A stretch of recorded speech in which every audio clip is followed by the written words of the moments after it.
What is going on, internet world? My name is Tommy. You probably know me as Rivet, and I'm your coach of the Atlanta Braviaries, the highest flying, fly-sucking team on YouTube. And that's right, we are back on YouTube for the new season of the PCC Sapphire division. It's been way too long. I'm very glad to get back into this. So without any further ado, welcome to the workshop.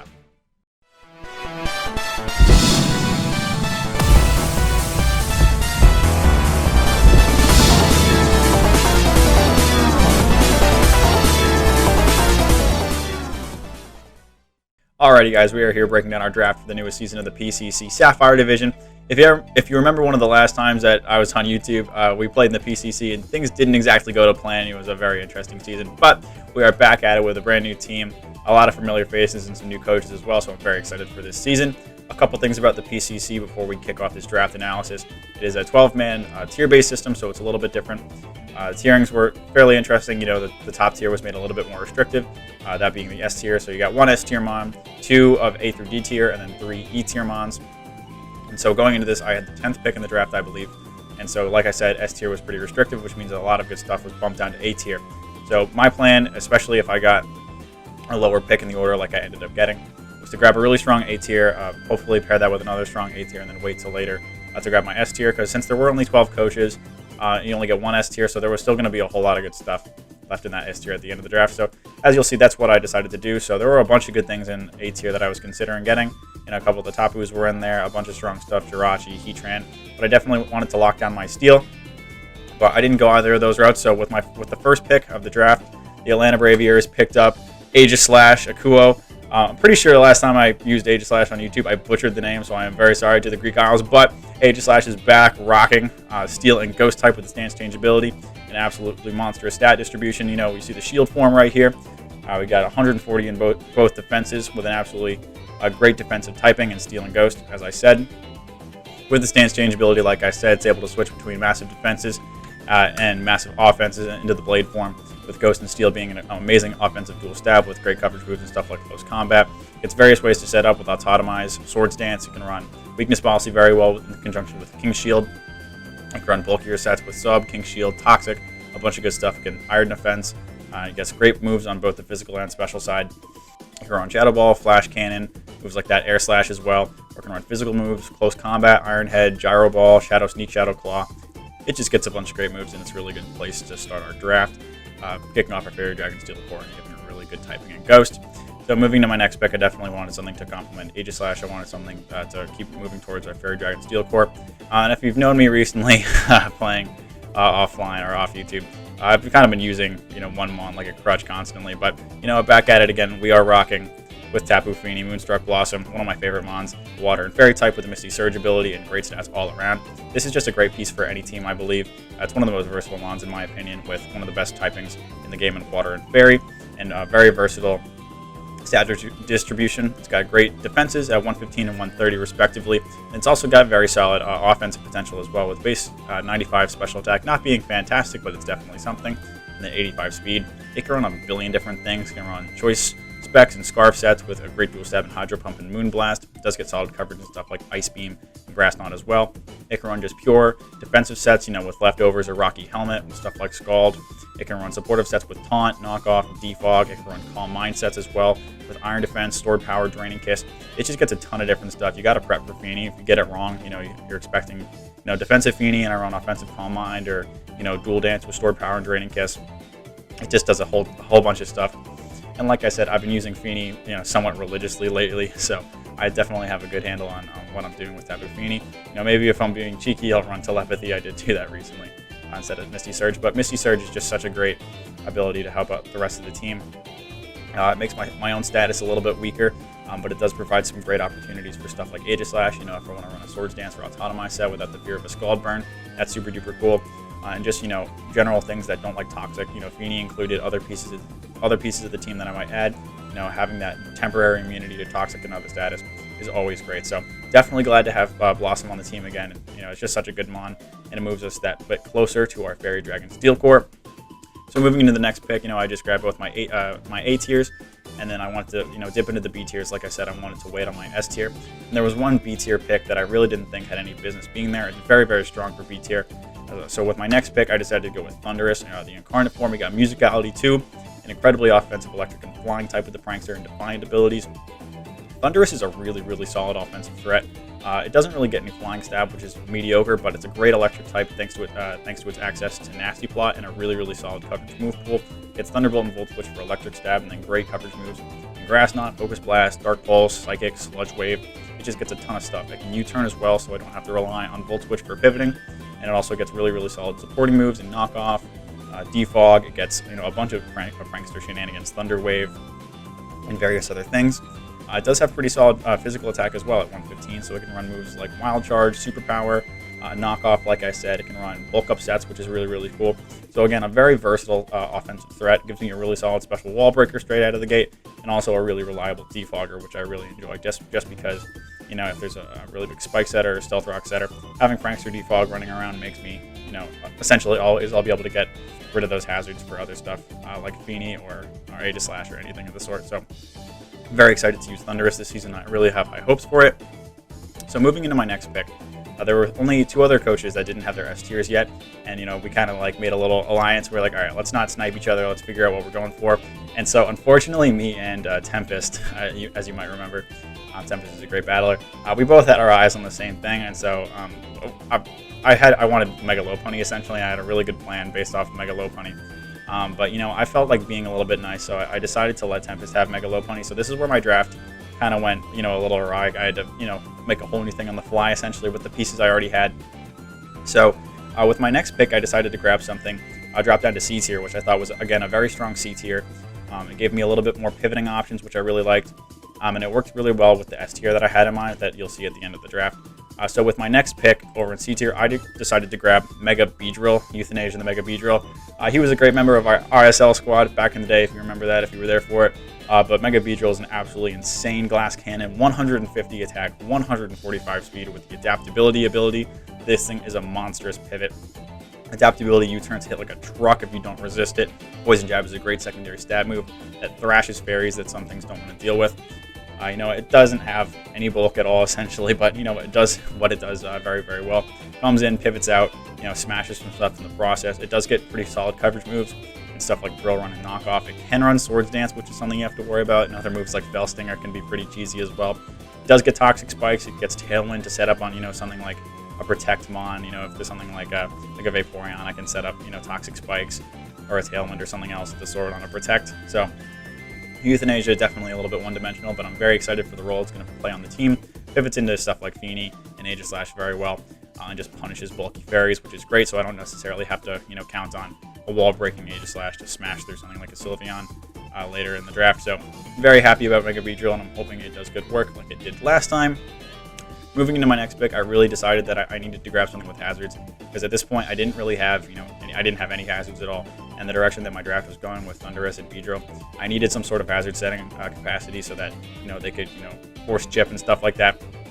And even I had Aegis Slash already, but with my next pick, I decided to grab a secondary steal, so I can run Aegis Slash a little bit more offensively if I wanted. So I went with Registeel. Registeel, like I said, doubles my steel type fairly early in the draft, but I'm okay with that. Like I said, it lets me run Aegis Slash fairly offensively, and it's also just an incredibly reliable stealth rock setter. This thing can come literally every single week and just run rocks, Seismic Toss, Thunder Wave, something else, and it can just do that.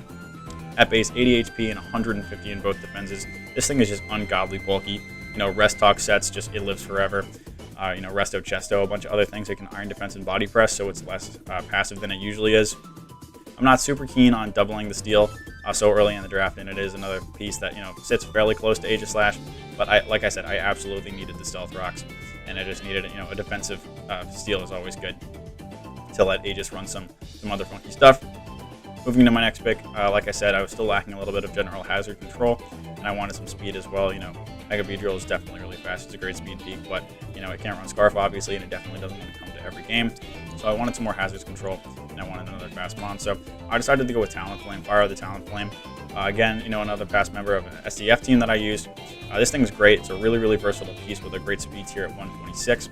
It's a great defogger and pivot with U-turn, so it can just run bulky support every week. Roost defog, Flamethrower, U-turn, stuff like that. But it also gets some pretty good offensive moves with that base 126 speed and access to Swords Dance and good moves like Flare Blitz and Brave Bird. This thing can smash through teams in the late game.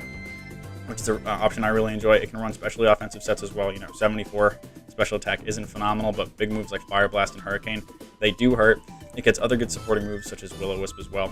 And it's just a really, really good glue piece for the team. Pivots around, provides general support, and just pairs well with stuff, like Registeel. So definitely excited to use Talonflame again. It'll probably come a lot just because it's a solid general utility defogger, but definitely excited about it, and I'm hoping it does good work this season. Moving to my next pick, I still didn't exactly know where I was going with some pieces of this draft. I didn't have my second B tier yet. I was, struggling to fit some key types on this. So at this point, I just kind of wanted to dip straight down into E tier and grab a mon that I really wanted down there. I knew it was the only thing essentially on the board that I knew I really wanted, and it was a little bit of a reach probably this early in the draft. But with my 7th pick, I took Musharna. I've drafted Musharna the last 2 seasons in PCC, and this thing is an absolute workhorse. It's a really, really great bulky pure psychic type, just thanks to its base 116 HP and really, really solid defenses, in conjunction with its solid 107 special attack as well. Synchronized plus Heal Bell is a really, really good option due to Suade's general status going around, so it also helps out Feeny in that. This thing runs Calm Mind really well. It can just be a really bulky general cleric with Heal Bell, Moonlight, Thunderwave, Psyshock, and Psychic is a pretty okay stab move. And it also gets Moonblast as well to hit some of those dark types that may want to come in. So like I said, a little bit of reach, grabbing one of my E tiers with the 7th pick, but I didn't really know what else I wanted to grab at this point, and like I said, I was going to wait off on my S tier as well. So, all right, with my next pick, at this point, I was really struggling to find a dark type, and I really couldn't put anything else on this team besides one mon, and before I picked that, I was like, I don't want this. I really don't want this. So I took Umbreon. I hate Umbreon. It's so bulky, it's so dumb, and with stuff on my team already like Registeel and Musharna, I really didn't need another, piece on my team that was just pure bulk with nothing else going on. But it was the only dark type I could piece, so we're all just gonna have to deal with it. But it's Umbreon. It's got massive HP and defenses. It runs Wish Protect, Toxic, Heal Bell, Foul Play, Taunt. It does the same thing pretty much every week. If I'm feeling Chadley, I'll run Curse Payback. I'll probably do that at least once, just to screw with people. But you know what? It's Umbreon. It's a dark type that I needed. It switches into pretty much every special move. It can run Physical Investment if I really need to as well. And it just sits on team. So hopefully it doesn't get taken advantage of. That's the one thing I don't really like about it is it's super duper passive unless I'm running, Curse or Payback. It really relies on that Foul Play damage and Toxic to do any real work. So you know what? Hopefully Umbreon can do some good work and I won't have to drop it or anything. The last time I used it, I caused some shenanigans. I remember DW can vouch on that. But going to my next pick, I wanted to dip down again into E tier. I needed another viable pivot just to help out the team, and I really needed fighting type to help us through some bulky steals. So I grabbed Primeape. I actually dissuaded Heck from picking this because I was like, this thing's bad. And then I ended up picking it, so I felt like a little bit of a cheapskate. But you know what? It's a solid fighting type. It runs Choice Scarf a lot. It can run Expert Belt or Choice Band. It does have a pretty solid move pool. Close combat coming off of 105 attack isn't exactly shabby. It gets good secondary moves like U-Turn, Poison Jab, Ice Punch, Rock Slide, a bunch of good stuff. I believe it can bulk up, so it can do a bunch of good things. But like I said, it primarily runs Choice Scarf. It pivots around teams, baits and fairies, lets Beedrill do some stuff. So I'm hoping Miyazaki does some good stuff.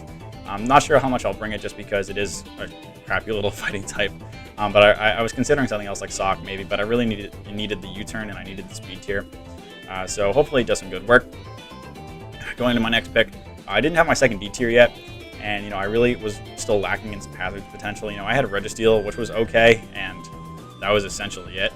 So going into my next pick, I decided to go with Golisopod.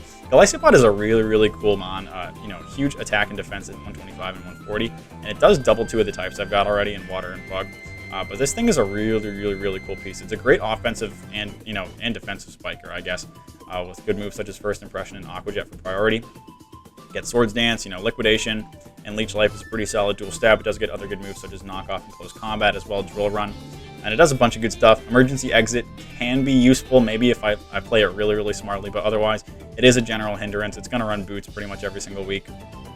So I am still excited for Golisopod. This was one of the mons. I just kind of grabbed it because I wanted to try it out.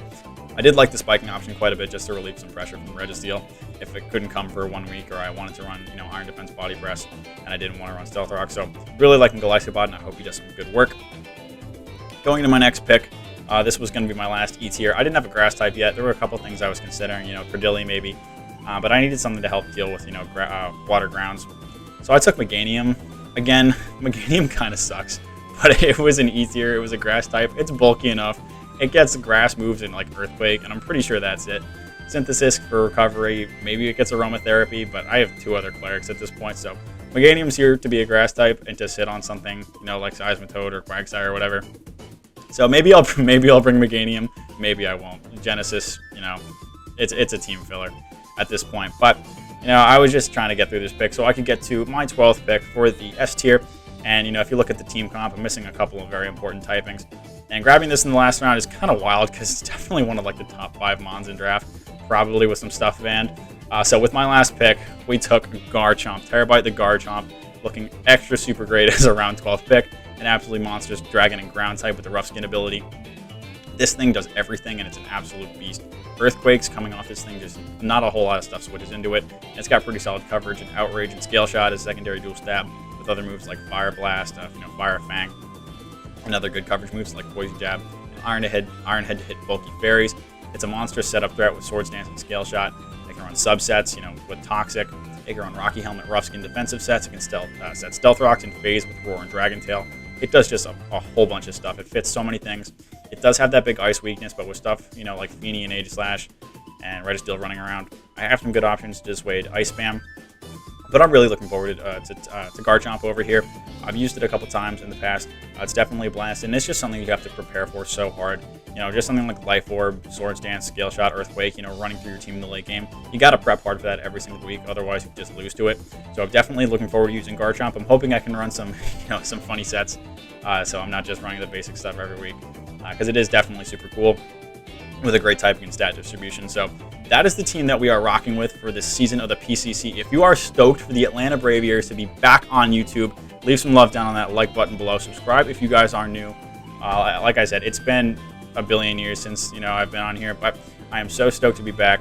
I am hoping that you guys are excited for the Atlanta Braviaries to be back, and we will be back with some battling action very, very soon with our Week 1 battle against Nobu and the stalwart Skarmories. So he is the PCC Emerald champ of last season, so he's moving up to Sapphire, and he's a very, very good battler. But with all that said, that is going to wrap up this draft analysis and breakdown. Get stoked for the Braviaries to be back. Thank you guys so much for watching, and I will see you in the next one. Take care.